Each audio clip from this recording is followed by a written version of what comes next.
हा जीवदानी रोड आहे, आरजे बारचा रोड आहे, आरजे बारचा रोड आहे। आणि हा जो डिवायडर टाकलेला आहे ना, हा रात्री दिसत नाही काय, तर ह्याच्यामुळे काय आहे ना, पावसामुळे डिवायडर दिसत नाही। आता ही गाडी बघा कशी अटकली आहे, ही गाडी पूर्ण डिवायडरवर चढली आहे, ही काहीच दिसली नाही, फ्लॅश लाईट आली आणि डिवायडरवर चढली। इथे काहीतरी लोकेशन असं पाहिजे होतं जेव्हा की तिथे अटकली ती पूर्णपणे गाडी। आज एवढा मोठा हा टेम्पो अटकला आहे, मी एवढंच ते नगरपालिकेला सांगेल तर काहीतरी डिवायडर लावून आहे ना, काहीतरी करून असं हे करा। पूर्ण अटकली आहे बघा, पूर्ण जाम झाला आहे रोड। हा आरजे बारचा रोड आहे, जीवदानीला जातो, आरजे बारचा रोड आहे, जीवदानीला जातो, पूर्ण गाडी अटकलेली आहे। मी प्रमोद पारकर,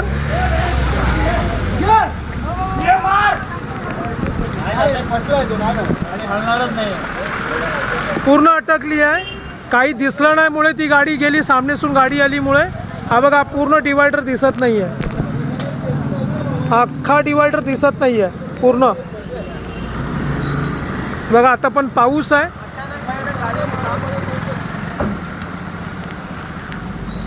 बिचारा मध्यरात्री भर पावसामध्ये 11 वाजले।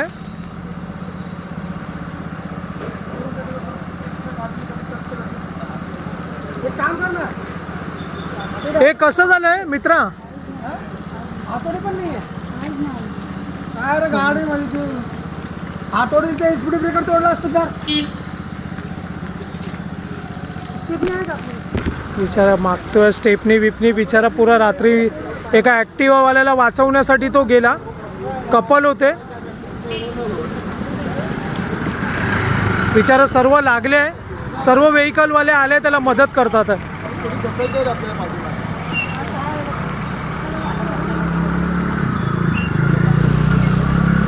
म्हणून सर्वांना सांगतो पावसामध्ये सांभाळून गाडी चालवा, डिवायडर खड्डे बिड्डे बघून। प्रशासनाला पण हेच निवेदन आहे की खड्डे बिड्डे आहे ते सांभाळून जरा करून घ्या, प्लीज रिक्वेस्ट आहे। नगरपालिकेने खरोखरच लक्ष दिलं पाहिजे, आज प्रशासनाने थोडं तरी लक्ष द्या आज बिचारे, प्लीज रिक्वेस्ट आहे, बघून घ्या डिवायडर खड्डे जरा।